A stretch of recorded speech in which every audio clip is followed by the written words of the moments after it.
também permite a gente fazer um bate-papo, uma conversa aqui com as pessoas.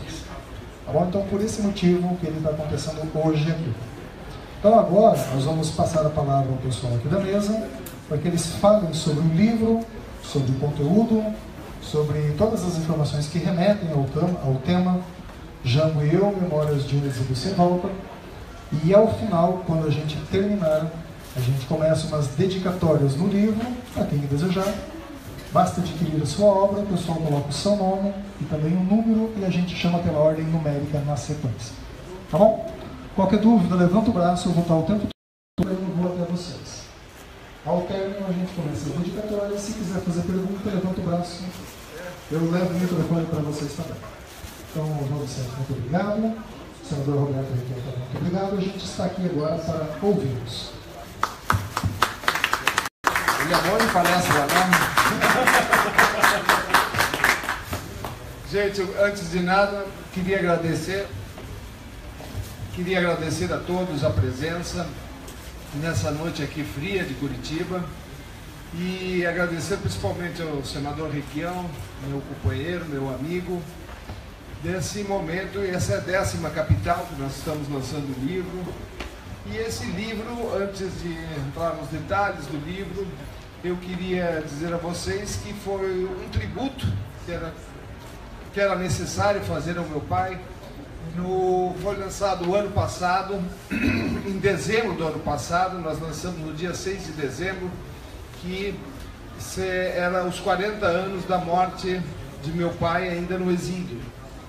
Ele é um livro que tem assim um recorte temporal muito específico.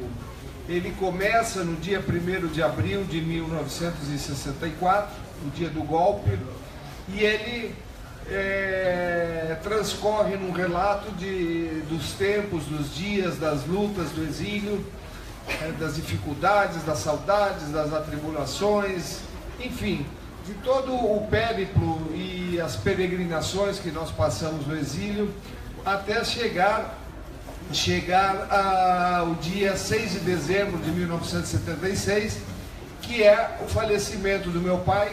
Não pôde retornar ao Brasil, ele morre em 76, a anistia só vem ao Brasil em 1979, e por isso que o subtítulo é Memórias de um Exílio Sem Volta, porque ele não pôde voltar ao Brasil, que era um desejo que ele muito queria, não é? Não que ele não pudesse ter voltado, mas ele sempre dizia no exílio que ele não voltaria para legitimar uma ditadura ainda presente.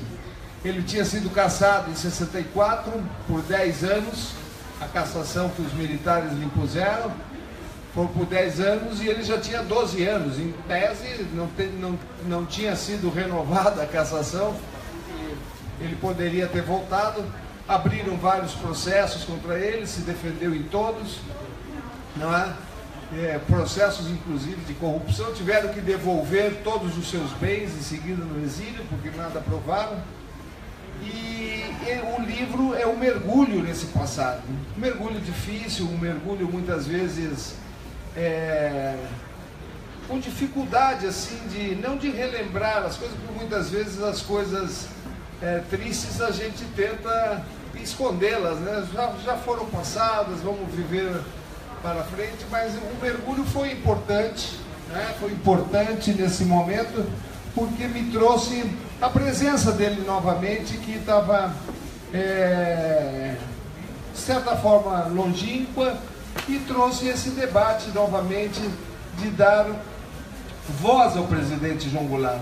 Todos os livros que tem, alguns muitos especiais, e eu faço uma ressalva muito importante no começo do livro, que eu digo, olha, esse livro não é um livro da academia, não é um livro que traz referências a documentos ou referências que nós temos, vários documentos do acervo do período que nós estamos coletando através do Instituto Presidente João Goulart, mas é um livro que traz a voz do presidente João Goulart, ou seja, é um livro que faltava para dar a ele, né, a figura humana, que muitas vezes os livros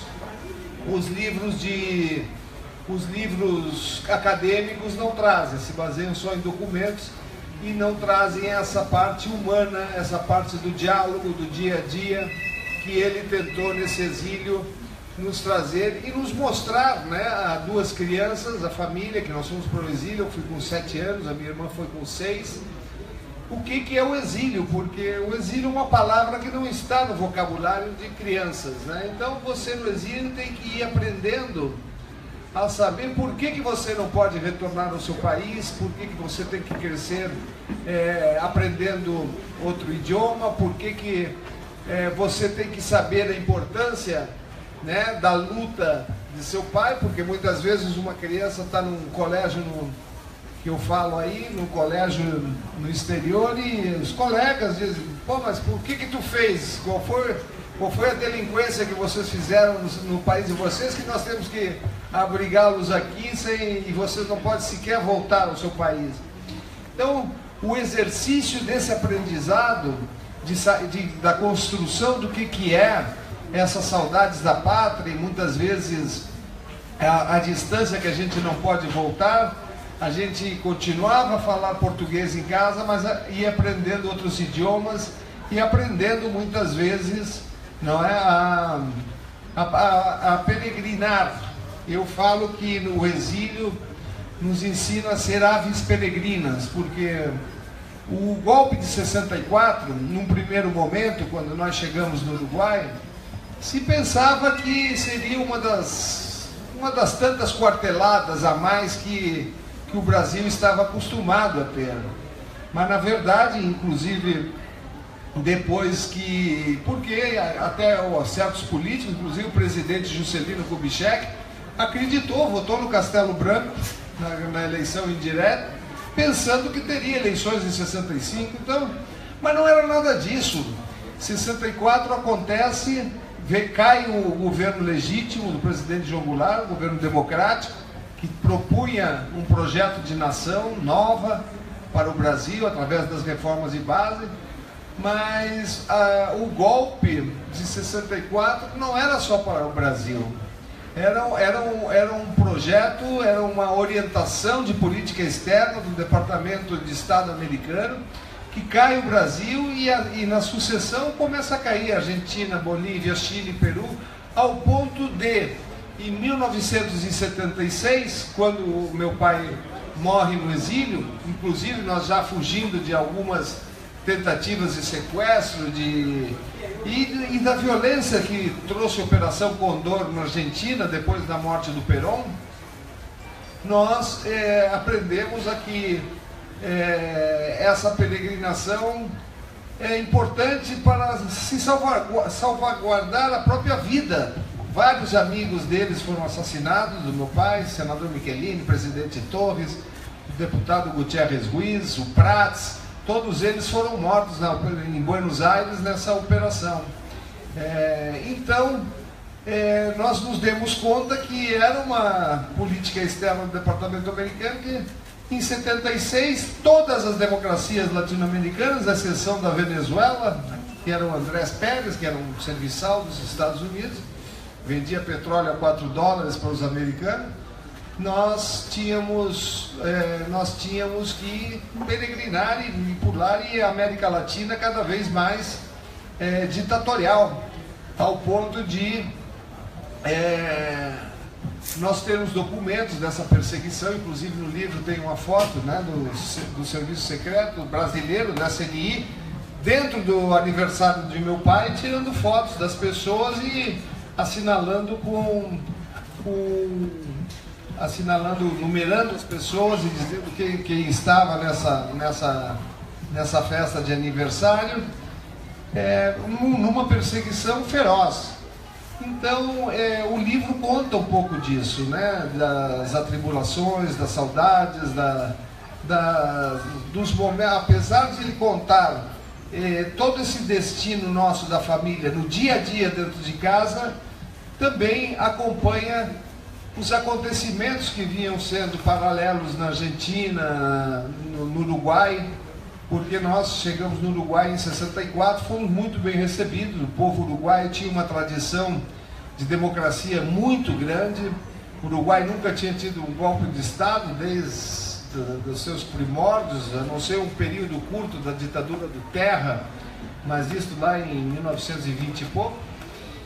e nós fomos muito bem recebidos. E à medida do tempo, essas ditaduras foram no Uruguai também. Houve o golpe de Estado em 73, todo ele assistido pelo Terceiro Exército Brasileiro.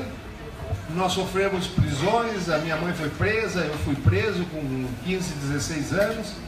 E esse aprendizado de saber construir uma alternativa, de estar pulando de país em país, que são aquelas atribulações que o exilado e esse exílio nos traz. Eu acho importante, eu acho que é uma grande contribuição nesse momento que nós vivemos no Brasil, não é? Porque foi muito difícil, foram 21 anos de ditadura, e reconquistar a democracia, muita gente ficou pelo caminho. Muita gente tombou nesse caminho da reconquista da democracia brasileira, por um país mais justo, por um país mais solidário, como Jango tentou fazer naquele momento do seu governo, através das reformas de base, que mexiam nas estruturas do Brasil realmente, a reforma agrária, a reforma bancária, a reforma tributária, a lei de remessa de lucros, o monopólio da extração e do refino do petróleo, a encampação de empresas estrangeiras de refinarias que atuavam no país. Era um projeto nacionalista, um projeto de nação. Alô? Um projeto de nação que um grupo, né, o governo João Goulart, um grupo de jovens que a ditadura na época taxou de incapazes, eram os incapazes de Jango, Darcy Ribeiro, Celso Furtado, Paulo Freire, Evandro Lins e Silva, que queriam um Brasil diferente, um Brasil mais justo que todos nós buscamos hoje, um Brasil nacionalista, um Brasil dos brasileiros, um Brasil onde tivesse oportunidades idênticas para todos os brasileiros, não um país meritocrático da diminuição do Estado brasileiro, não um país onde as oportunidades dos trabalhadores e os direitos estão sendo cada vez mais retirados. E o livro tenta, nesse momento, eu acho, expressar às novas gerações o quanto é importante essa luta pela democracia, essa tenacidade que Jango teve, eu relato vários encontros dele, inclusive com o presidente Perón, ainda em Puerta de Hierro, em Madrid. Nós estivemos lá em 72 e o Perón não conhecia, nos surpreendeu muito a figura dele. Para que vocês tenham uma ideia, quem servia cafezinho nessa reunião era o López Rega. Servia o cafezinho. El Brujo. E o Perón disse, não, eu vou voltar para a Argentina e vou ser presidente e quero todos vocês na Argentina a partir do ano que vem para nós tentarmos, né? E esse convite ele fez também para vários outros líderes, uruguaios, chilenos, que foram parar na Argentina nessa possibilidade de um retorno à democracia. Então, eu queria a todos aqueles que estão aqui dizer da minha satisfação de estar hoje aqui em Curitiba. É a 10ª capital que nós estamos lançando o livro, e ele vem sendo muito bem recebido pela crítica, inclusive. O livro está sendo, de certa forma, um instrumento de mostrar a essas novas gerações o quanto é importante essa luta. Eu acho que o destino, apesar de Jango não ter conseguido voltar ao seu país, que tanto amava e pelo qual tanto ele lutou, o destino também lhe deu esse lugar na história de ser o único presidente a morrer no exílio, lutando pela democracia, pela liberdade, porque ele entendia que não podia voltar antes que houvesse um brasileiro exilado, né, pela luta pela liberdade, pela luta pela democracia, e que a volta dele legitimaria a ditadura. E morreu no exílio, e o destino lhe otorgou essa colocação na história nacional de ser o único presidente a morrer no exílio. Então, para mim é uma satisfação. Quero agradecer a presença de todos vocês aqui, agradecer a presença do meu querido amigo senador Requião, que nós vamos hoje debater aqui essa importância nesse momento difícil do Brasil, a importância de resgatarmos algumas dessas lutas do presidente João Goulart nesse momento que existe um entreguismo da pátria brasileira aos interesses internacionais, aos interesses do rentismo, aos interesses destas pessoas que em mais de um ano estão entregando não somente direitos, mas estão entregando a esperança, né, de um povo livre, de um povo soberano. Muito obrigado a todos pela presença.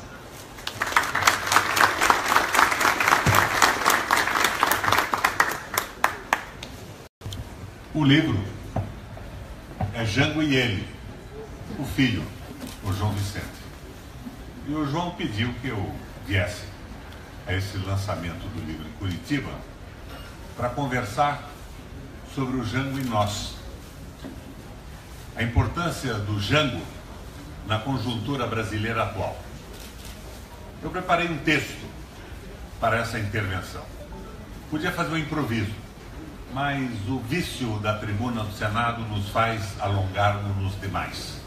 Vamos a um texto que eu pretendo que seja curto, não muito, mas curto, e que traga uma massa de informações importantes para o momento desse lançamento. Jango e eu, tudo a ver com a atualidade. A atualidade das reformas de base propostas por João Goulart em 62, 63 e 64. Essa atualidade é tão solar, é tão clara, é tão vibrante, que chega a surpreender e mesmo a chocar. Exatos, João, 55 anos depois do primeiro esboço da proposta das reformas, elas pulsam no Brasil hoje com um frescor e uma vitalidade de hoje de manhã. Boa parte dos que estão aqui, a maioria certamente, sequer havia nascido quando Jango retoma o caminho das mudanças, interrompido em 54, com a morte de Getúlio Vargas. Quase 10 anos depois da tentativa de golpe contra Vargas, em que se formaram em frente única a imprensa, o Globo, na liderança, as multinacionais e seus aliados internos, bancos, grandes proprietários de terra e capital nacional subsidiário do capital estrangeiro, Jango desafia esses interesses de classe e propõe que o Brasil ingresse no século XX e se torne um país minimamente civilizado e justo. Como eu disse no início, a atualidade, a modernidade das propostas de Jango nesse Brasil de 2017 escandaliza, incomoda e até mesmo deixa-nos vexados diante do retrocesso medieval representado pelas tais reformas propostas pelos golpistas de hoje. Dia desses, um jovem advogado me dizia que ser revolucionário hoje em dia, em matéria de direito, é lutar pelo estrito cumprimento da lei, tais as manipulações, distorções e fraudes perpetuadas por setores do Judiciário e do Ministério Público contra o direito. E do jeito que as coisas vão, daqui a pouco diremos que ser revolucionário no Brasil é defender a Lei Áurea, cujo preceito básico, o fim do trabalho servil, que as classes dominantes hoje, o governo e o Congresso, querem revogar. Neste ano de 2017, centenário de tantos acontecimentos históricos, lembramos também a primeira greve geral do Brasil. E o que pretendiam os trabalhadores de então? Na primeira greve geral do Brasil, os trabalhadores lutavam pela jornada de 8 horas, férias, direito à aposentadoria, adicional noturno, fim do trabalho insalubre, descanso remunerado, salário mínimo e direito à associação. Um século depois, um governo de bandidos associado e sustentado pela mídia pelos bancos, pelo capital multinacional e seus apadrinhados, apresentam uma proposta de reforma trabalhista que revoga a jornada de 8 horas, que suprime as férias e o descanso remunerado, que extingue a aposentadoria e que admite remunerações inferiores ao salário mínimo. E que até mesmo para as mulheres grávidas e as lactentes permite-se o trabalho em locais insalubres, na letra da lei. Uma reforma, ainda, que conspira contra a existência dos sindicatos. Esta, hoje, é a grande tragédia nacional. 129 anos da Lei Áurea. O decreto da princesa ainda não foi implantado, ou porque continua a existir o chamado trabalho análogo à escravidão, que nada mais é que pura e simples escravidão a que os africanos foram submetidos, ou porque revogam dispositivos contra os que trabalhadores, há um século, fizeram a primeira greve do país. É um retrocesso flagrante. 129 anos da Lei Áurea, 100 anos da primeira lei da greve geral, 55 anos da mais abrangente, revolucionária e libertária proposta de reforma jamais formulada no Brasil. As reformas, João Vicente, de Goulart. As reformas que vão além das questões trabalhistas, porque essas, de certa forma, haviam sido resolvidas pela consolidação das leis de trabalho, editada em seu primeiro formato em 43, por Getúlio Vargas. Jango quer mais. Jango quer fundar o Brasil-nação, dar a ele as bases em que se firmar e se desenvolver. Vamos então a uma visão geral das reformas pretendidas por Jango, para em seguida abrirmos aqui, com a participação fundamental do João Vicente, um debate sobre elas. Reforma agrária. Se o Brasil dos anos 60 não era mais um país semi-feudal e semi-colonial, como setores dogmáticos da esquerda nacional pretendiam, não deixávamos de ser um país extremamente atrasado na área rural. O latifúndio improdutivo, ou porcamente produtivo, e o quase monopólio da propriedade rural eram um gravíssimo entrave para o desenvolvimento do país. A democratização da propriedade da terra havia sido um dos pressupostos para a revolução capitalista no mundo. Daí a necessidade, a premência da reforma agrária no Brasil. Ao mesmo tempo, Goulart queria libertar o campesinato, estendendo também a ele os direitos dos trabalhadores urbanos, através da instituição do Estatuto do Trabalhador Rural. O Estatuto previa, entre outras coisas, o direito à aposentadoria. Um parêntese. O irônico é que serão os militares que derrubaram Goulart que vão implantar parte das ideias dele previstas no Estatuto do Trabalhador Rural. Tais eram as péssimas condições de vida no campo. Avanços, diga-se, que hoje o atual governo pretende, com toda a clareza e temeridade, revogar.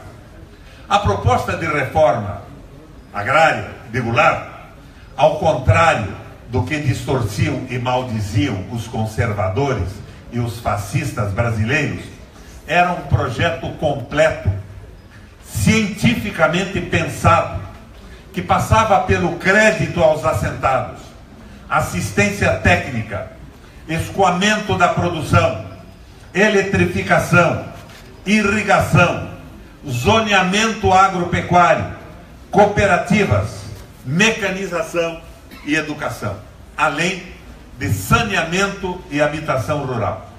Enfim, tudo aquilo que falamos hoje quando pensamos em reforma agrária.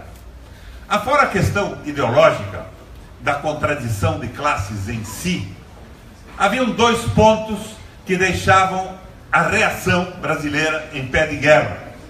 Goulart queria indenizar as terras desapropriadas para a reforma agrária com títulos da dívida pública. Os proprietários queriam indenização prévia, paga em dinheiro. Outro ponto, a desapropriação de terras inexploradas, à margem de rodovias e ferrovias, sem qualquer compensação para os proprietários, se elas tivessem sido beneficiadas por obras públicas. E a reforma fiscal. A reforma fiscal nunca feita, e que as classes dominantes e seus aliados na mídia, no mercado e as multinacionais jamais permitirão que se faça. Jango queria fazê-la. O que Goulart pretendia? Aquilo que até hoje almejamos: justiça fiscal e capacidade de arrecadação para suportar os investimentos públicos em benefício dos brasileiros, em benefício da sociedade inteira, num projeto nacional. Além disso, para piorar a mexida no vespeiro, Jango queria disciplinar e limitar a remessa de lucros para o exterior por parte das multinacionais. Suprema ousadia, talvez a chave mesmo da sua deposição. A Lei 4.131, de 3 de dezembro de 62, restringia a remessa de lucro do capital a uma taxa máxima de 10% ao ano sobre o capital investido. Aqui, excluídos os lucros de reinvestimento e capitalização dentro do país. Esta lei foi um tiro certeiro contra a fraude fiscal das multinacionais, cuja maquiagem de balanços chegava a esconder até 5.000% de lucro sobre o capital investido. Acredito que não seja necessário falar sobre o que acontece hoje no nosso Brasil em relação a isso. E a reforma urbana, a fim de modernizar o país, fazê-lo minimamente justo para o povo, especialmente para os trabalhadores e as camadas mais desprotegidas, Jango considerava também essencial mexer no uso do solo urbano para, entre outras coisas, fornecer habitações condignas às famílias, entre aspas, porque é textualmente parte do projeto. Afinal, naquela época, mais de 30% das famílias brasileiras moravam em imóveis alugados. 30% das famílias brasileiras. Acredito que não se precisa ter muita imaginação para medir a reação dos especuladores e dos grandes proprietários imobiliários em relação à proposta do presidente. O resultado da não aplicação da reforma urbana, de uma legislação racional do uso do solo, está aí espalhado o Brasil afora. O monstruoso déficit habitacional de hoje, as habitações precárias, os cortiços, as favelas, a poluição dos rios, nascentes, lagos e até mesmo do mar, a especulação imobiliária e o caos absoluto no trânsito das grandes cidades.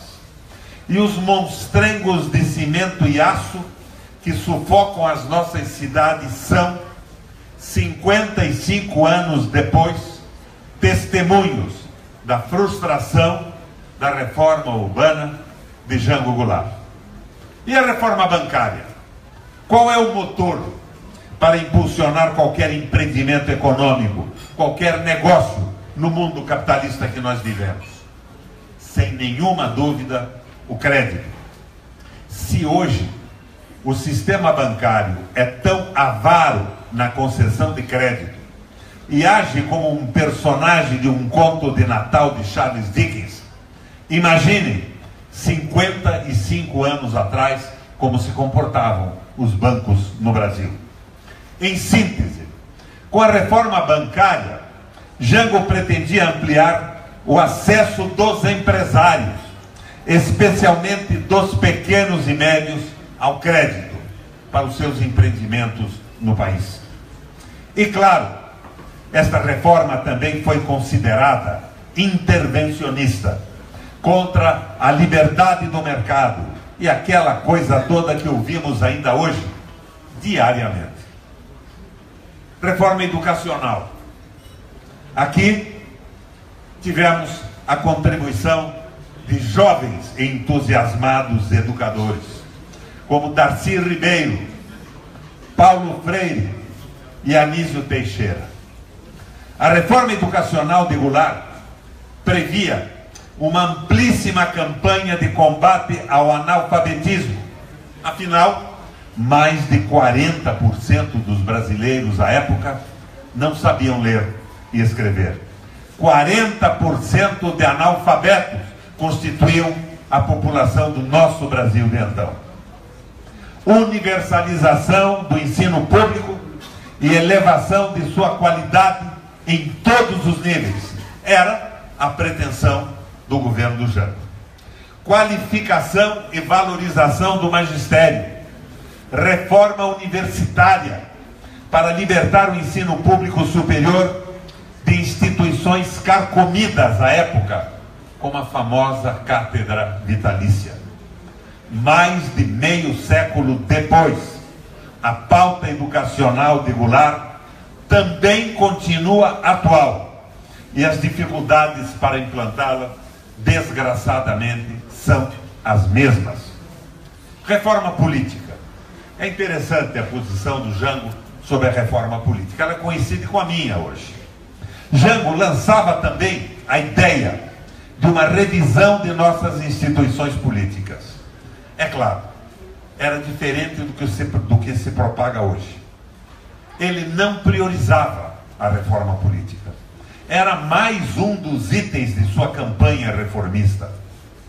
Antes das questões político-eleitorais, Goulart priorizava as questões de fundo da economia, os verdadeiros empecilhos ao desenvolvimento brasileiro e para a construção de uma sociedade próspera e justa.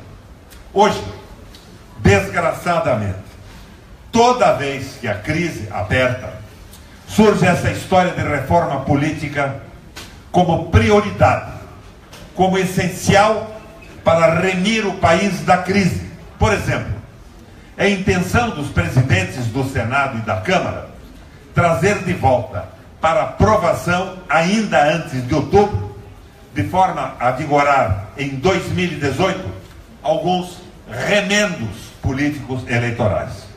Enquanto isso, o país agrilhoa-se nas mãos dos rentistas, do capital financeiro, das multinacionais e dos corruptos. Minha gente, eu quis aqui, rapidamente, quase rapidamente, que como manchetes, trazer ao debate as reformas de base do João Goulart. Se de um lado celebramos a genialidade do Jango e de seu governo e o seu vanguardismo, sua generosidade para com o nosso povo e o seu patriotismo, de outro, não há como não se sentir mal, vexado, amofinado, supliciado, ao ver que 55 anos depois continuamos marcando o passo do subdesenvolvimento, do entreguismo, da semi-escravidão, da injustiça e da mais feroz desigualdade. A melhor homenagem que poderíamos fazer a Jango, a sua mulher, aos seus filhos e netos, é voltar a empunhar as bandeiras das reformas de base. Em 2014,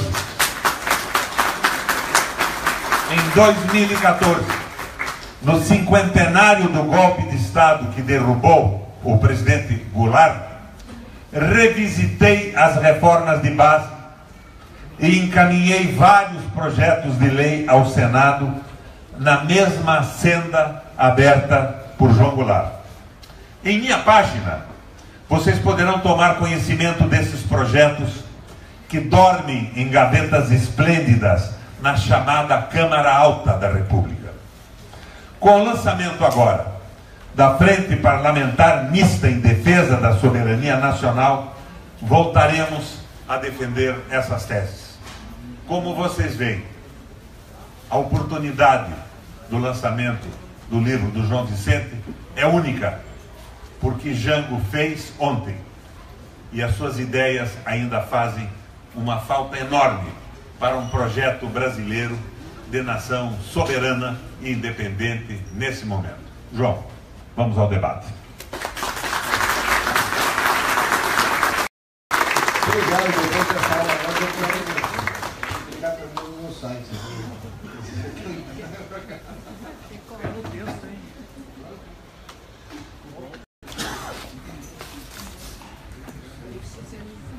Tem que socializar, né? Muito bem. Gente, nós queremos, nesse momento, eu acho que ao alencar todas essas reformas, é evidente que o nosso país, hoje, 50 e tantos anos depois, mas eu acho que a essência dessas reformas são tão necessárias hoje quanto há 53 anos atrás. As dificuldades, é claro, são muito maiores. Hoje o país populacionalmente é muito maior. A reforma agrária, por exemplo, quando proposta pelo presidente João Goulart, 75% da população morava no campo. Apenas 25%, hoje inverteu-se. Hoje 80% da população brasileira mora nas cidades, nas grandes cidades, nas periferias. E o que gera o desemprego, a violência, enfim, claro que essas reformas terão que ser reanalisadas, reconduzidas a uma nova época, mas sem dúvida eu acho que é uma proposta nacionalista, uma proposta de avanço do país, né? Porque eu também nunca vi, meu senador Requião, a velocidade desse entreguismo que nós estamos tendo nesse momento no Brasil. Em pouco mais de um ano do governo Temer, o que está se destruindo, conquistas de anos, né? Aí vem, eu vi em São Paulo, né, esses novos paladinos da direita, né, que estão aí vestindo camisinha Polo, Chanel, não sei o que é, vem dizer que tem que mexer na CLT porque é uma lei que tem 40 anos, que, como disse o Requião, então vamos mexer na Lei Áurea também, só porque tem 40 anos ela tem que ser violentada, ela que protege os direitos dos trabalhadores brasileiros. Então, o que a gente vê hoje no país é essa desnacionalização acelerada, e o pior de tudo isso que eu vejo é a criação de uma ideia de que o Estado mínimo tudo resolve, que o mercado resolve tudo. Então estão privatizando, quanto mais privatizar a nossa saúde pública aos pedaços, moribunda. Para quê? Para criarem planos populares de assistência médica. A nossa educação cada vez mais privatizada, quer dizer, nós estamos tirando a essência fundamental, que é a educação, que é a saúde pública, a segurança nacional. Tudo é privatizado, tudo o mercado regula, tudo o país tem que entregar ao capital rentista, que está aí, dono do acesso ao crédito, do acesso às oportunidades. E aí vem, né, com o discurso da meritocracia. Como fazer um discurso meritocrático num país profundamente desigual, profundamente com oportunidades diferentes? Que meritocracia é essa? Então nós vemos aí uma distorção que não se sustenta mais, uma distorção onde nós temos um país que tem uma pujança muito grande, um país, não é, que nós temos talvez culturalmente uma das maiores energias culturais desse país, que é a unificação de vários povos, da miscigenação, e nós estamos vendo aí sendo entregues a um desmantelamento não só de nossas instituições, né? Porque realmente as instituições como como nós presenciamos hoje, o judiciário, o legislativo e os próprios poderes, né, municipal, estadual e federal dos executivos, contaminados aí, porque hoje ninguém mais, parece que essa história da corrupção é uma coisa cultural, quando não é, quando nós temos que lutar contra isso. Então eu acho que essas reformas de base, colocá-las num novo projeto de nação, num novo projeto de desenvolvimento, eu acho até numa nova constituinte, não é?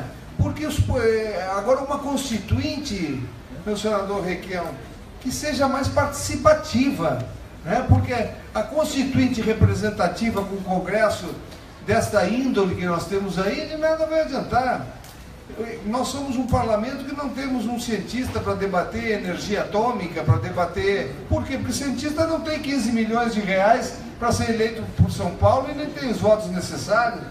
Então, este acesso ao parlamento, este acesso ao judiciário, é o que nós estamos vendo aí, a contaminação de nossas instituições, tanto do judiciário quanto do legislativo. O legislativo hoje do nosso país é uma corporação de empresas, são apenas os nossos representantes do povo, entre aspas, são despachantes dessas grandes corporações. Então nós temos que procurar, eu acho que uma fórmula, uma maneira de debater as reformas de base numa nova proposta brasileira de renacionalizar o país e tirá-lo desse neocolonialismo capitalista que nós estamos aí. Eu sei que é uma missão difícil e nós temos aí um desafio grande, nós temos aí grandes homens como o nosso senador Requião e outros, mas são raros os casos no Congresso Nacional que não tenham um compromisso com o povo brasileiro.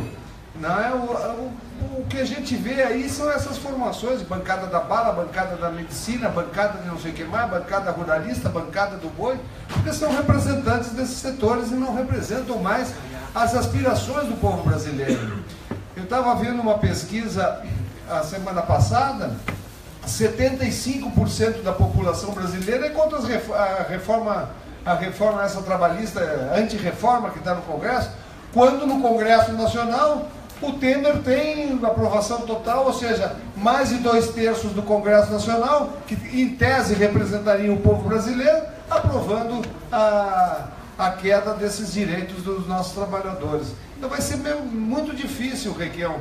Eu acho essa luta uma luta que deve unir aí, eu acho que essa frente nacionalista que tu está presidindo aí é uma opção de que a gente possa reunir, não é, as forças populares, sindicatos, reunir movimentos sociais, reunir associações, numa proposta de que a gente possa transformar, não é, um país numa nova esperança, de uma nova constituinte. Eu acho que a responsabilidade desses poucos congressistas que ainda estão representando o povo brasileiro, eu sei que é uma solidão muito grande, mas nós temos que fazer alguma coisa para que consigamos conquistar essa nova opção. E eu acho que nós temos aqui o Requião, que é um grande nome, existem outros nomes também, de muita luta, mas nós temos que fazer essa união e às vezes deixar de lado, né, esses setores que querem fazer de uma hegemonia de um partido, vamos dizer, o PT tem muito disso, né? Querer hegemonizar a esquerda só para ele. Eu acho que está na hora de uma união dessa frente, uma frente que abarque todas as aspirações de esquerda, porque a luta contra a direita é muito grande. Acho que está aberta a palavra para o plenário. Perguntas? Levanta o braço e eu levo o microfone para você. Deixa eu levar aqui atrás. Diga lá, só uma pessoa. Vai levar aquele microfone que apaga no meio. Senador, Mesael, advogado em Curitiba. Senador, eu tive um distanciamento da sociedade com o Congresso Nacional. Qual seria o caminho para que o Congresso Nacional, principalmente a frente de esquerda, se reaproximar com a sociedade, haja vista essa questão da comunicação, do monopólio da comunicação no Brasil? E o que deve ser feito a curto prazo para que esses avanços antissociais sejam cerceados nesse momento? Começar financiamento público de campanha. Não é uma reforma eleitoral completa, não é a história do voto distrital.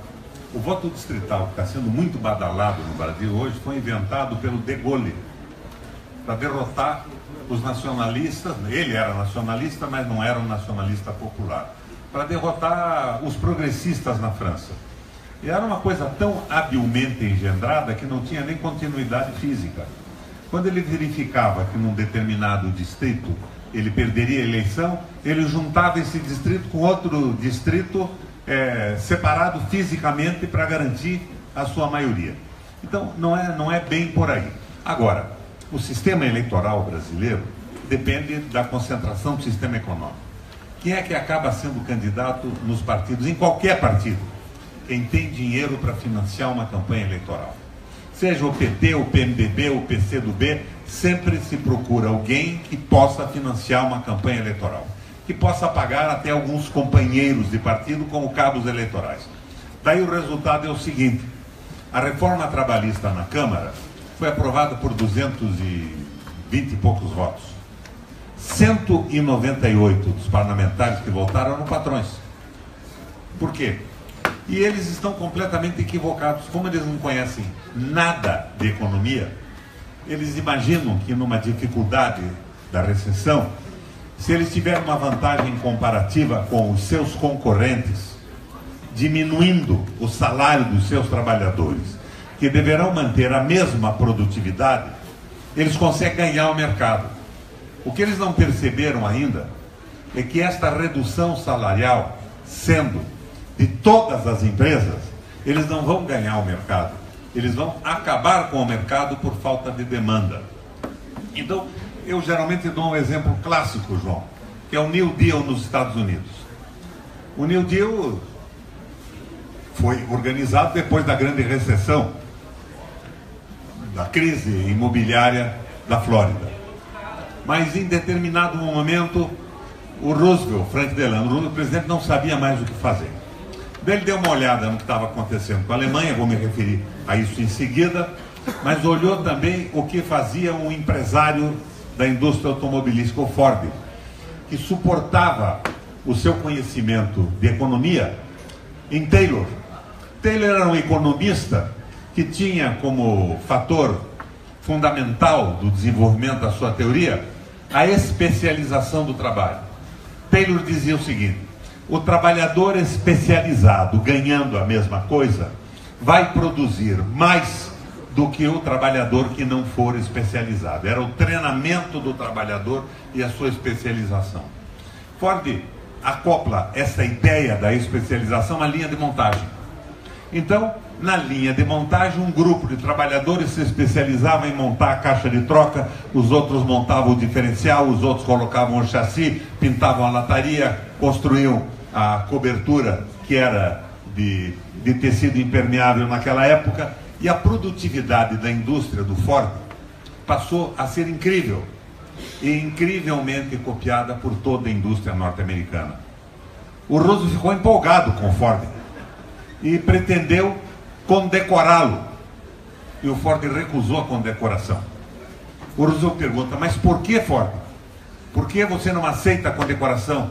E ele responde com toda a clareza: porque ao invés de enfrentar a recessão, a linha de montagem especializada que eu montei e que está sendo copiada por todas as indústrias norte-americanas está inviabilizando de forma definitiva a economia americana. Mas inviabilizando como? Nós estamos aumentando espetacularmente a produção e estamos acabando com a demanda, porque a produção não é acompanhada por um aumento salarial e quantidade de trabalhadores empregados. E o Roosevelt: então o que eu posso fazer? Isso é simples. Ao invés de me condecorar, crie o salário mínimo para o trabalhador norte-americano e diminua a carga horária. E foram as duas medidas que deram início ao New Deal, ao novo pacto norte-americano. Depois disso, vieram os grandes investimentos públicos deficitários. O Estado ficava devendo em portos, em hidrelétricas, em escolas, em hospitais, através das tais empresas públicas, com a participação do município, do Estado e da nação, que jogaram a economia americana para frente. Então, foi o exemplo de investimento deficitário e a diminuição do horário de trabalho e o aumento do salário que recriou a demanda nos Estados Unidos, que deram início ao New Deal. Na Alemanha foi parecido com isso. O economista alemão chamava-se Hjalmar Schacht, Horace Greeley Hjalmar Schacht. E ele verificou que naquela época, 29, 30, como hoje aqui no Brasil, havia dinheiro. Nós temos dinheiro, tem acumulação no Brasil. O agronegócio acumulou capitais significativos com o crescimento da importação da China, que parou agora, provocando a recessão que nós estamos vivendo. Mas todo mundo aplicava na rolagem da dívida alemã. E esse Hjalmar Schacht, que era um economista liberal, ministro da economia, esqueceu que era liberal e se convenceu que ele era alemão antes de tudo. Ele reduziu drasticamente o juro da rolagem da dívida alemã, quase a zero. E o pessoal do dinheiro ficou todo em desespero. Meu Deus, o que vamos fazer agora? E ele criou um pacto do Estado alemão com as grandes empresas. Krupp, aquelas empresas que nós conhecemos até hoje, do setor metal mecânico, e criou uma moeda, chamava-se Mefo. O que era o Mefo? Era uma garantia do Banco Central alemão que quem aplicasse dinheiro numa empresa que estava construindo as autobahns, as grandes estradas, que estava construindo uma grande siderúrgica, uma grande fundição de metal, que dava a possibilidade do crescimento da indústria metal mecânica alemã, teria um TIR. TIR é a taxa interna de retorno, seria a Selic da época, garantida pelo Banco Central. Então, não tinha mais como aplicar na rolagem, porque o Banco Central não pagava mais os juros absurdos, mas havia a possibilidade de aplicar numa grande empresa que estava trabalhando no crescimento e na reorganização da infraestrutura alemã. A Alemanha, em 6 meses, estava readquirindo o pleno emprego. E conta a lenda que a inflação acabou numa semana. O Roosevelt se suporta nessas ideias. Agora, o mais incrível, uma vez que aqui o nosso elogio hoje é para o seu pai, para o Jango, é que o Roosevelt, quando esteve no Brasil, no seu discurso de despedida, atribuiu as ideias do New Deal à política do Getúlio Vargas. Ele disse com todas as letras, inspirado nas políticas brasileiras do Getúlio Vargas, que foi a siderúrgica nacional, os grandes investimentos públicos, nós organizamos a recuperação dos Estados Unidos. E hoje nós estamos fazendo o que no Brasil? Congelando o investimento público, aumentando carga horária, diminuindo o salário, acabando com férias, acabando com o 13º e acabando com a Previdência, que é superavitária no Brasil, mas que se pretende ser incorporada pelos grandes bancos com uma capacidade brutal de acumulação de investimento. Então, nós estamos no caminho errado. Agora, de repente, a gente dá uma olhada para trás e vê que o João Goulart já tinha resolvido o caminho para solucionar tudo isso. Seu nome, pessoal? Fernando de Curitiba. Eu gostaria de saber do senador Roberto Requião com que ele avalia a nossa campanha da direta já antecipação, sendo que o líder do governo, o TSE, o Gilmar Mendes, andou ameaçando de que não haverá eleição nem em 2018. Eu acho que a direta já é a solução. O Brasil precisa voltar a ser governado pelo poder popular, que é o poder original. Agora, se não houver uma pressão extra-Congresso, não vai acontecer nada. O Congresso está vivendo fisiologicamente de emendas para municípios, de dinheiro para uma creche, para uma escola, para um empreiteirinho, que provavelmente vai ajudar a financiar a campanha do deputado, do seu prefeitinho, e por ali não sai rigorosamente nada, a não ser que nós tenhamos um processo catalítico que surja as manifestações populares. É o povo na rua que pode ajudar a resolver isso. Dentro do Congresso é muito complicado. Aqui, seu nome em questão? Sou Hermes Leal, eu sou professor e sou presidente da PP Sindicato aqui do Paraná. Falando em memórias, que síntese a gente poderia fazer considerando a história brasileira, que é uma história golpista.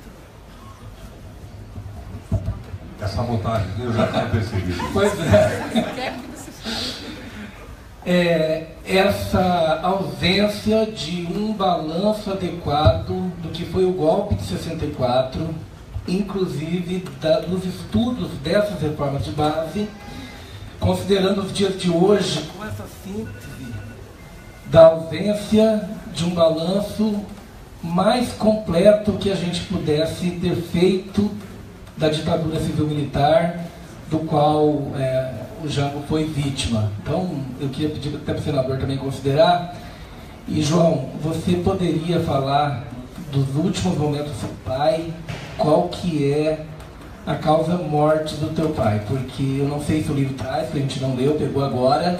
E se você não quiser entrar nessa avaliação, fique à vontade, tá? Tranquilo. Obrigado. O que eu posso dizer a você, que o período do Jango está sendo reavaliado agora. Velhos parlamentares que se opunham ao João Goulart, hoje lamentam ter estado do outro lado. Lamentam amargamente não terem apoiado o Jango.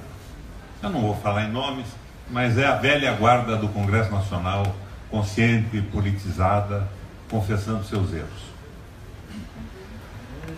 Nós, em torno da investigação da morte do presidente Jango, nós iniciamos, é uma questão que surge já há algum tempo atrás. Ela começa a surgir lá pelos anos 80, que nós não tínhamos ainda nenhuma informação. Nesse próprio livro aqui tem fotografias do SNI dentro de um aniversário do meu pai, em 1975, o penúltimo aniversário no exílio, e isto vai surgindo pela monitoração. Na época nós começamos a receber esse tipo de informações. Depois, com a liberação, não é, dos documentos aqui brasileiros, nós já tivemos muito mais informações. E aqui é um agente B, o que nós não sabemos quem é o agente B que monitorava essa nossa vida lá no exílio. Mas o interessante a dizer em tudo isso é que essa luta das investigações aqui no Brasil, ela é feita pelo Ministério Público. Nós temos uma grande deficiência na justiça brasileira de investigar isso, diferentemente do Uruguai, da Argentina e do Chile, porque lá toda a investigação da morte dos desaparecidos, das pessoas que lutaram nos seus países, ela é conduzida por um juiz. Um juiz é que conduz isso.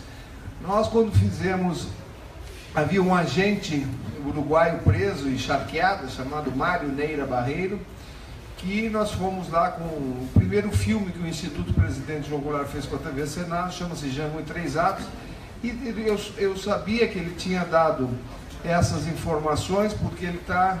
No Uruguai também houve um caso parecido, e ele estava um envenenamento dos vinhos, que matou até a esposa de um senador lá, o senador Heber, Cecília Heber. E esse jornalista uruguaio foi entrevistá-lo, e ele contou que ele também conhecia os caminhos que levaram à troca de remédios do presidente João Goulart, inclusive numa reunião que houve lá com a presença na época, Frederick Latrache, que era o Chief of Station, que chama o chefe de estação da CIA, o delegado Fleury estaria nessa reunião, o chefe do Serviço Secreto do Exército Uruguaio, e esse monitoramento passou a ser uma operação de aniquilamento. Só que eles só podiam trocar um remédio, porque o pai tinha problemas coronários, não poderiam trocar todos os remédios, porque deixaria rastros de outro comprimido na caixa, na embalagem. E isso foi, segundo ele, foi monitorado até que ele foi trocado esses remédios no Hotel Liberty, que casualmente esse Hotel Liberty em Buenos Aires. O pai naquela época não dormia mais num lugar só, ele passava viajando entre a Fazenda, entre Montevidéu, Buenos Aires, Paso de los Libres. E ele tinha os remédios que vinham de Lyon, na França, do seu cardiologista, que vinham para esse hotel. Casualmente, nesse hotel também, era um hotel em Corrientes, em Florida, foi da onde sequestraram o senador Michelini, do Uruguai, mataram ele.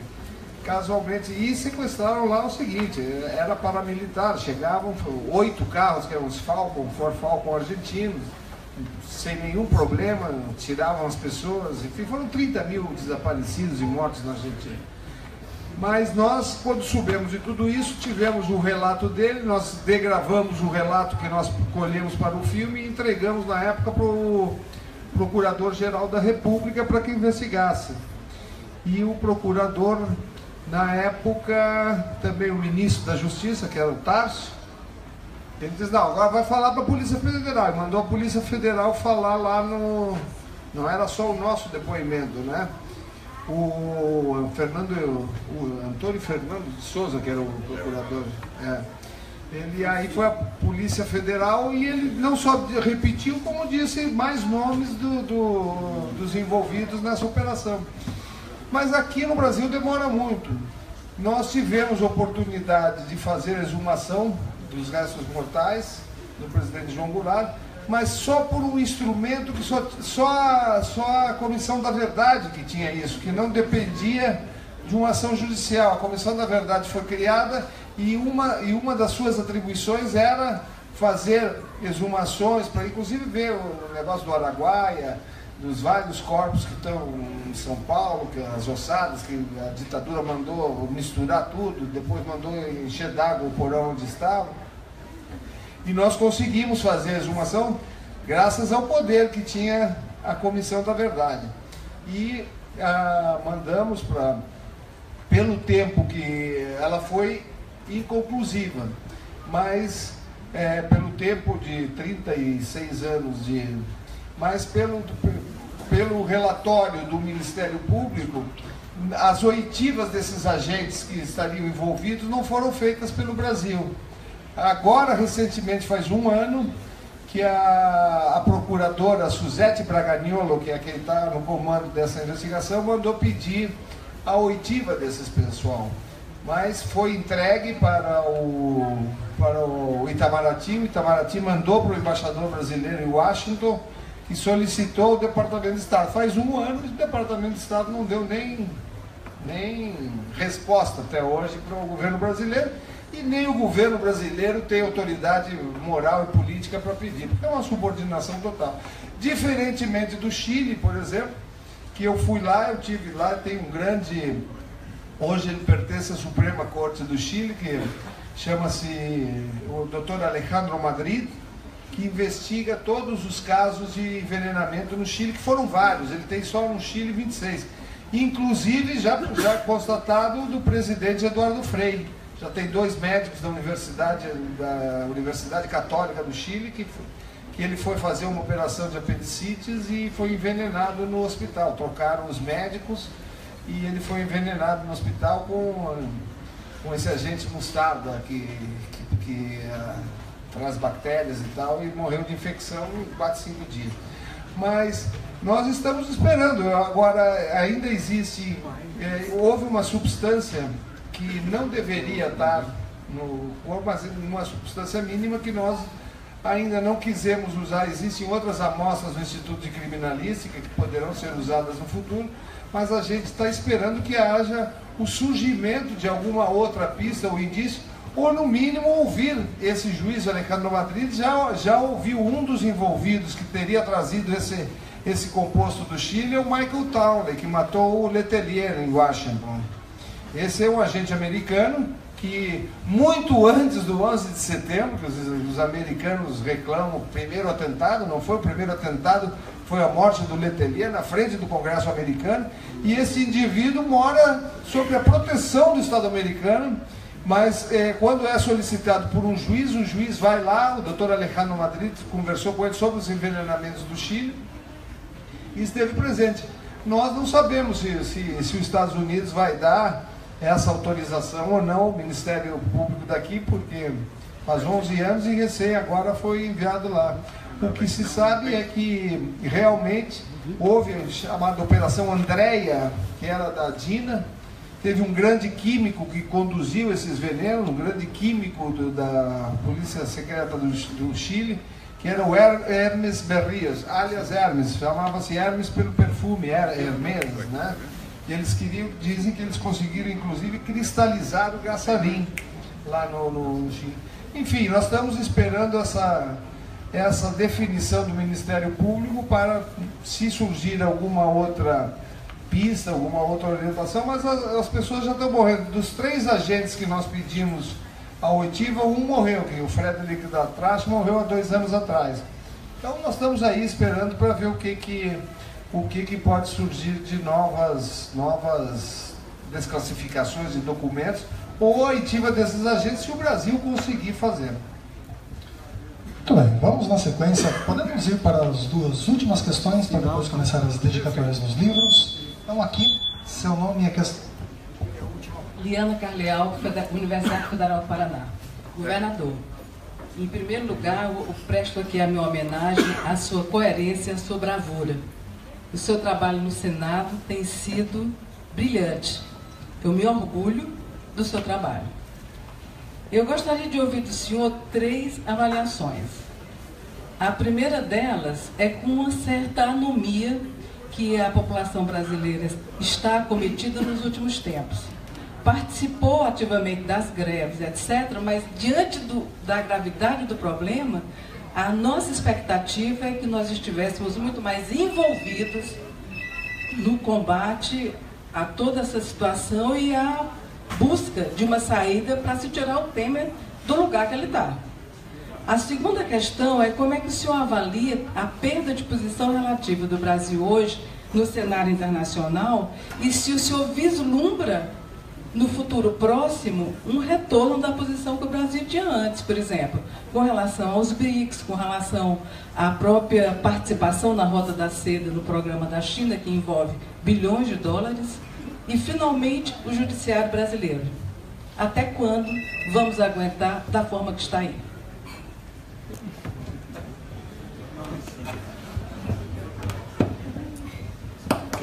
Quem vai te responder não sou eu. É o general Vilas Boas, comandante do Exército Brasileiro. O Vilas Boas, numa conferência que fez na Uniceub, em Brasília, dizia o seguinte: que nós, na década de 80, tínhamos uma produção industrial superior à dos tigres asiáticos. Quais eram os tigres asiáticos entre 80 e 90? Tailândia, Malásia, Coreia do Sul e China. Nós produzimos industrialmente mais do que eles. Nós estamos a caminho de um projeto de soberania nacional de Brasil potência. Aliás, o general diz, o Brasil é grande demais para não ter um projeto nacional. Não pode viver com um projeto de dependência como o do Consenso de Washington ou o projeto de dependência do Enzo Faleto e do Fernando Henrique Cardoso naquele livrinho famoso deles. A partir de 80, o Brasil mergulhou de cabeça na Guerra Fria. Deixou de ter um projeto interno, deixou de ter projetos de desenvolvimento e entrou no projeto da Guerra Fria. Era o liberalismo americano, entre aspas, que nunca foi liberal, sempre defendeu os seus interesses, ou o comunismo soviético. Essas 2 hipóteses desapareceram hoje. Mas nós estamos entrando de cabeça e por isso nós estamos atrasados. Hoje o Brasil produz quase nada. Nós produzimos mais do que a Coreia, a Tailândia e a Malásia e a China. Hoje nós não produzimos 15% do que eles produzem industrialmente. Mas nós estamos entrando em outra Guerra Fria, agora a geopolítica. É dos interesses dos blocos. É o interesse da globalização, que é a globalização do capital financeiro, que se opõe ao interesse geopolítico do bloco comandado pela Nova Rússia, que o Temer chama agora de União Soviética, né? Uma regressão impressionante no tempo. Então, na verdade, nesse mergulho da Guerra Fria, nós passamos a integrar um tipo de cultura vinculado a estas ideias. Se você der uma olhada, por exemplo, no Ministério Público Federal, você vai ver que todos os últimos candidatos à Procuradoria-Geral estudaram fora do Brasil. Por acaso, o Janot estudou na Itália, mas a nossa nova Dodge é a Harvard. Aqui em Curitiba, a Lava Jato, o Deltan, é Harvard. Ele trabalhou uma época aqui como estagiário do Lula, que é meu chefe de gabinete, mas foi para Harvard. O nosso amigo Sérgio Moro, Harvard. Então é a cabeça feita em cima desta visão ainda da Guerra Fria e da guerra geopolítica. E nós estamos com o Judiciário e o Ministério Público comprometidos com isso. É claro que nós somos contra a corrupção. Eu soltei foguete quando abriu a Lava Jato em Brasília, quando começaram as denúncias e mostraram o que estavam fazendo com o dinheiro público. No meu partido, no PT, em todos os partidos. Mas você não viu por parte desses defensores da moralidade nenhuma crítica à violência da reforma trabalhista, ao fim da Previdência, à doação da base de disparo de foguete de Alcântara. Você não viu uma manifestação a respeito do pré-sal. Você não viu uma manifestação a respeito da venda sem limites de terras brasileiras no momento de recessão, sem limite para qualquer grupo estrangeiro. Então, eles estão trabalhando com uma cabeça feita. E não vejo como é que a gente possa sair disso a não ser com informação. Você me pergunta como? O João Vicente está tentando fazer hoje aqui isso em Curitiba, com um público até razoável, né, João? Surpreendeu a nossa expectativa a presença de todos vocês aqui. É informação, levantamento da consciência, mas há um outro fator. A Globo vê mesmo dia e noite, e todas as televisões fazem a mesma coisa. Se você ligar uma televisão, nós vamos muito bem. Está aumentando o número de emprego, não tem ninguém falindo, não tem ninguém fechando. Há uma anestesia por conta da mídia monopolizada. Só que chega num momento em que a realidade, embora a televisão esteja ligada na sala, entra pela porta e pela janela das casas. Eu acho que está entrando. Eu acho que isso não se prolonga muito tempo. Agora, como é possível o Temer continuar a ser presidente com uma quadrilha conhecida ocupando os ministérios? Praticamente todos os ministérios. Como é possível o Congresso Nacional se comportar dessa forma? Hoje, por exemplo, eu recebi uns 20 telefonemas. Eu sou da diretoria da Fiesp, eu sou da diretoria não sei do que, pedindo para votar a favor da reforma trabalhista. O último, capaz até de estar me acompanhando aqui, chamava-se Geraldo, é dono de uma fábrica de brinquedo. Eu tenho 1.100 operários e eu não quero demitir, eu estou quebrando. Daí eu contei para ele a história do chefe francês que quebrou em São Paulo e que atribui a CLT, e perdi uma meia hora explicando o exemplo do Roosevelt com o New Deal e da Alemanha com o Yalmachach. E ele terminou dizendo, então, Requião, é isso mesmo, é uma bobagem isso, né? Porque se eu cortar o salário, eu vou ter uma vantagem competitiva. Se vai ter, não muito, porque hoje o salário do operário brasileiro é 1/3 do operário americano. E não é mais barato que o chinês. Nos dias de hoje, a China está pagando 16% acima da média do operário industrial brasileiro. Se você vai acabar, é com o mercado. Você quer que eu vote a reforma trabalhista, eu vou diminuir o salário dos teus trabalhadores, mas vou diminuir a demanda no mercado. Daqui a pouco você não vai ter para quem vender mais. Não adianta você abrir uma pastelaria para vender pipoca ou empada, porque você não vai ter comprador. Quando terminou a conversa, ele disse, Requião, desculpa, você tem razão, eu estou errado. Agora, falta conhecimento de macroeconomia, falta exemplos da história das modificações nas crises do mundo hoje. E não existe nada mais estúpido do que não provocar o déficit no meio da crise. Como é que Obama tirou os Estados Unidos da crise de 2008 ou 2009? Minha gente, o déficit americano foi, durante 10 anos, acima de 1,5 trilhão de reais. Só baixou de 1 trilhão quando o nível de emprego foi recuperado. Assim que se recupera crise econômica, nós estamos fazendo o contrário. Nós estamos sonhando com o quê? Brasil, celeiro do mundo, é a proposta da ponte para o futuro.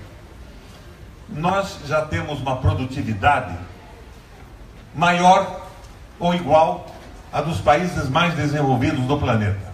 No quê? Nas famosas commodities, milho, algodão e soja. Nós produzimos mais que os Estados Unidos, muitas vezes, ou estamos iguais. Muito bem. Vão vender terra, vão injetar mais dinheiro. Claro, vai aumentar a produtividade, mas vai aumentar no caminho da alta produtividade. Intensidade tecnológica e mecanização. Isso significa o quê? Significa desemprego. Daí o que é que a Ponte para o Futuro propõe? Ela propõe a precarização do trabalho. Eles acham que podem reproduzir no Brasil o modelo chinês. A China, quando abriu a sua economia para investimentos estrangeiros, tinha uma relação de trabalho medieval. O Brasil teve o Getúlio, teve a CLT, incorporou conquistas trabalhistas do Ocidente. O chinês, quando arranjou emprego numa multinacional organizada pelo capital americano, foi o primeiro emprego fixo que ele teve. E ele podia ter certeza que ele ia melhorar o seu almoço e provavelmente ia fazer alguma coisa pelo jantar da sua família. Porque não havia garantia trabalhista nenhuma numa população de 1.500.000.000 de habitantes. Nós não somos a China. Então o que eles imaginavam? Nós vamos precarizar o trabalho, baixar o salário, acabar com o mínimo, o trabalho intermitente, essa loucura toda que o Roosevelt fez nos Estados Unidos. Lá atrás, o Bush fez, não foi o Roosevelt. O Bush fez quando ele começou a privatização junto com a Thatcher. Só que os Estados Unidos estava numa onda ascendente e o trabalhador intermitente era a minoria. Ele podia negociar com o mercado o seu salário, não tinha trabalhador. Eles conseguiram levantar o salário. Nós estamos numa recessão brutal. Eles achavam que os capitais do mundo viriam aqui. Quando eu falo do mundo, é basicamente o norte-americano, que é a pátria-mãe disso tudo. Só que daí o Donald Trump ganhou a eleição. A Disneylândia ganhou a eleição nos Estados Unidos. O Donald é o presidente e o Mickey é o vice-presidente. Né? É o nome deles, me parece que é qualquer coisa assim. E ele ganhou em cima do desemprego causado nos Estados Unidos pela migração do capital para os tigres asiáticos e para a China. E esta migração aumentou o lucro dos grupos, mas diminuiu brutalmente a oferta de emprego. Uma família americana de nível universitário hoje não consegue pagar o ensino universitário para os seus filhos. A saúde nem pensar. Eles estão atravessando a fronteira do México para arranjar um dentista que cobre menos que o americano. E ele ganhou a eleição com isso e agregou a isso uma série de preconceitos que provavelmente nem são deles, mas foram viabilizados pela marginalização do operariado. Não tem emprego, tem que culpar quem? É o porco latino, que somos nós, brasileiros, somos os porcos latinos, os mexicanos, os negros de novo. E isso depois da vitória do Obama. Então, não virá esta onda de investimento americano para o Brasil, nem para a Argentina. A Ponte para o Futuro, que foi feita pelos banqueiros nacionais e internacionais, dançou, por paradoxal que pareça, nunca daria certo, mas dançou mais rapidamente com a vitória do Donald Trump. Então, nós estamos neste pé. O que é que pode mudar isso? Povo na rua. Povo na rua, protesto consciente, não é violência, não é black bloc, mas é uma manifestação clara de que o Brasil não aceita isso. Agora, o Brasil está anestesiado, é televisão dia e noite, dizendo que as coisas vão melhorar. Para quem, eu não sei. E qualquer pequeno empresário acha, induzido pela mídia, que ele vai resolver a sua situação pagando menos para o seu trabalhador, se livrando de todas as garantias sociais. E ele não consegue entender que o que falta para ele é dinheiro barato, imposto baixo e investimento público para recriar a demanda e o número de empregados no Brasil, de pessoas empregadas e recebendo salário. Então eles não conseguem entender isso. Nós estamos no caminho errado e o povo está parado. Existem manifestações dos setores mais politizados, dos sindicatos. A mais bonita que eu vi foi do Papa. Sindec. O que quer dizer Sindec em grego? Justiça juntos. Daí vem o nome de sindicato. E o Papa diz, sem os sindicatos não existe justiça. Agora, por outro lado, doutora Carleal, nós temos os problemas da justiça trabalhista brasileira, dos advogados picaretas, que procuram qualquer trabalhador demitido para criar uma ação de chantagem sobre o empregado. É o sujeito que paga uma indenização absurda numa empregada doméstica, numa chácara. É o pequeno empresário que não tem os advogados que tem a grande empresa.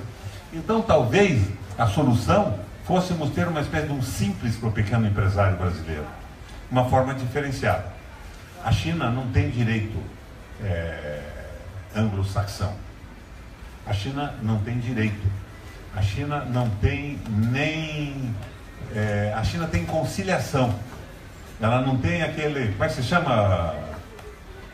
Arbitramento. Porque o arbitramento se suporta nos valores do direito romano aqui.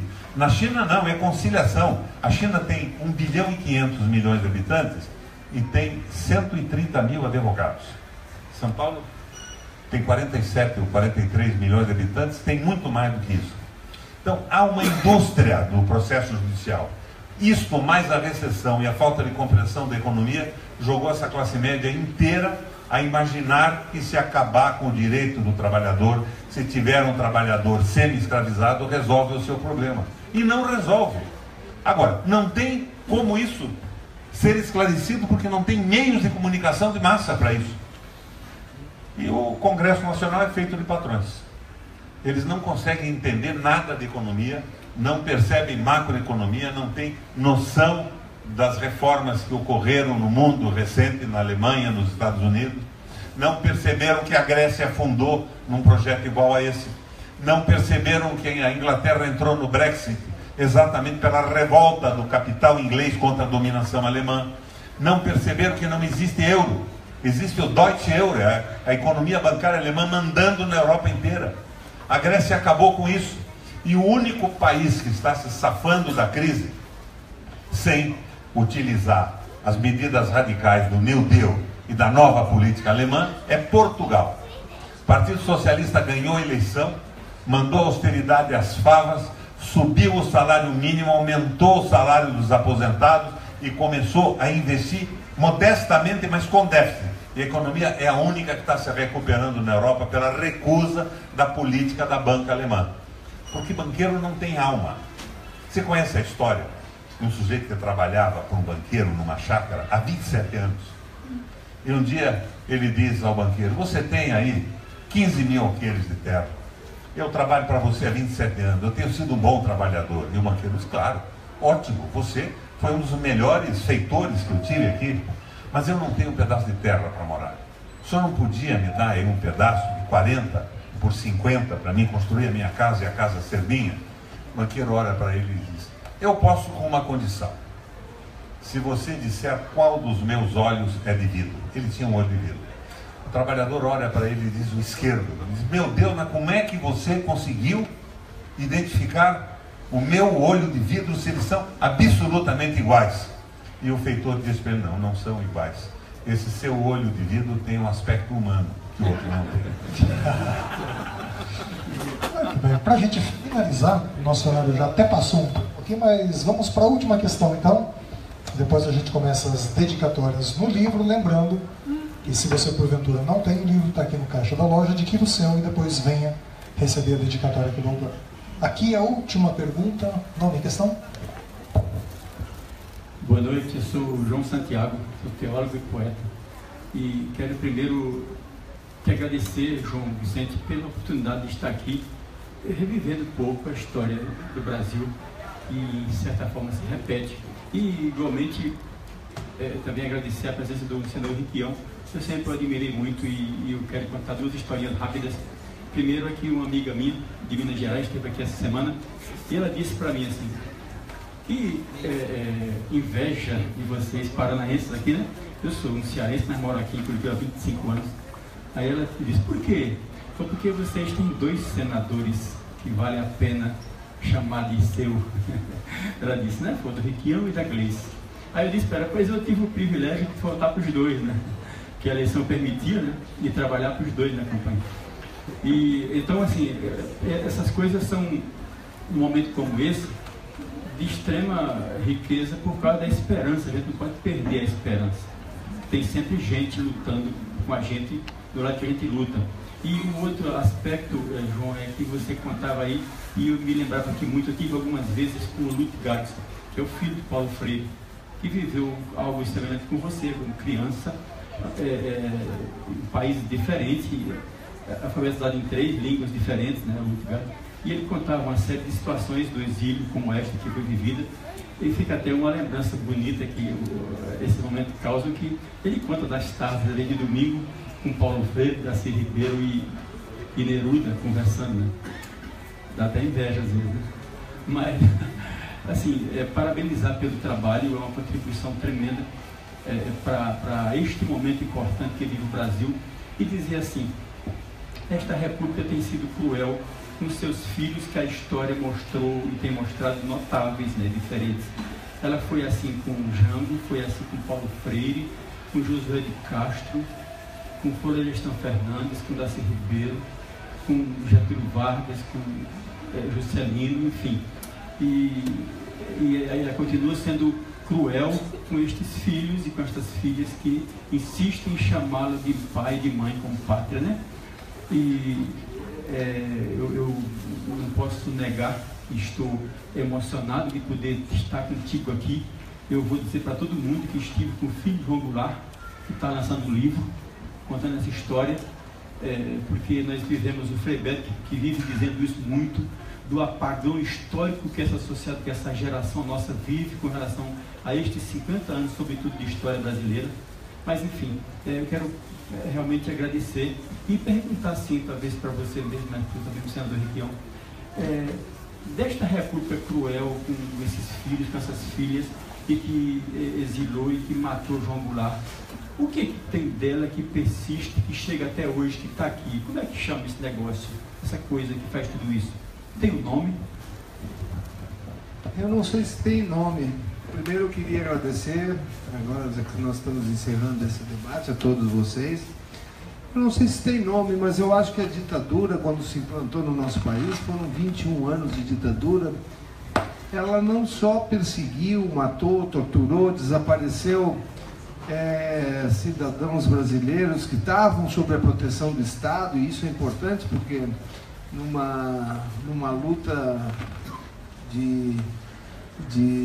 pela democracia, pela liberdade, mas eu acho que ela também produziu uma coisa que muita gente, às vezes a gente esquece. Ela produziu 2 gerações de pessoas que não pensaram, que deixaram de pensar na liberdade, no país, na democracia. A ditadura criou uns castelinhos, né, em 2 gerações de completa passividade diante da entrega da pátria, da entrega da democracia, ao ponto de nós, lá do exílio, olharmos assim a sociedade brasileira e a juventude brasileira que se desenvolveu, principalmente na área educacional, essa educação tecnicista, né? Nós temos uma educação tecnicista e não temos tecnologia, quer dizer, a maior parte da nossa tecnologia é importada. Então, eu me lembro de uma reunião, está relatada no livro também, com o Paulo, em Geneve, que nós tivemos com o pai, e o pai brincou com ele. Paulo, você sabe que essa ditadura, ele diz, ela te odeia mais a ti do que a mim. Porque realmente ele queria fazer da educação brasileira um instrumento de luta, uma alavanca para que o povo brasileiro soubesse, não somente aprendesse culturalmente as letras, mas que aprendesse a sua condição antropológica, ou seja, que ele tivesse consciência das suas raízes, do seu Brasil. Tanto é que ele começava, por exemplo, a alfabetizar, por exemplo, o camponês, como é que se escreve enxada, não é? Então, com a enxada ele ia para o patrão, para a terra. E eles brincaram assim nessa conversa. Pô, Paulo, tu é muito mais odiado pela ditadura do que o que realmente é a educação de Paulo Freire, uma educação que daria aos brasileiros, principalmente as crianças brasileiras a serem educadas, essa educação da consciência humana, da consciência antropológica, dos dias do companheirismo, né, da coletividade. E esse foi realmente um grande ódio da ditadura brasileira a esse tipo de educação, uma educação antropológica do ser humano, se conhecer a si mesmo, conhecer a sua região, o seu nascimento, a sua terra, a sua luta, os seus desafios. Então, eu acho que essa pátria tem nome, sim, que eu acho que é a liberdade. A liberdade no seu conceito mais amplo possível, não só a liberdade de ir e vir, mas a liberdade de ter assistência médica, de ter a liberdade do pensamento, a liberdade cultural, de nós construirmos, né, aquele sonho de Darcy, do socialismo moreno, de construirmos uma identidade nacional, que o Brasil tem essa pujança, não é? Essa pujança cultural, e criar, através dessa cultura, uma identidade nacional que nos identifique com a terra, com o nosso local, e não com os costumes externos que esta ditadura perversa durante 21 anos não somente perseguiu, matou, torturou, como anestesiou 2 gerações no sentido de dar valor cultural às nossas origens, aos nossos índios, às nossas florestas. Eu acho que é por aí. Eu acho que nós, tendo essa vontade popular de resgatar as nossas raízes, nós teremos a oportunidade de resgatar a nossa esperança, o nosso país, e a nossa dignidade, a nossa soberania e as nossas riquezas. João Vicente, para finalizar, suas últimas considerações aqui. Muito obrigado a todos. Eu acho que quero agradecer aqui a presença do senador Requião, e eu acho que esse debate cada vez mais é importante, e agradeço imensamente do coração a oportunidade de estarmos falando de Jango, falando de meu pai, que foi um homem que realmente amou o povo brasileiro, morreu pelo povo brasileiro e se colocou na história como o único presidente a morrer no exílio, lutando pelo Brasil, e me dá a oportunidade de dar voz a Jango nesse livro junto a vocês. Muito obrigado a todos. Senador Requião. Só mais uma informação para vocês. Além dessa presença significativa de vocês nesse plenário, a nossa reunião aqui até agora foi acompanhada pelo Face Live por 115.764 pessoas.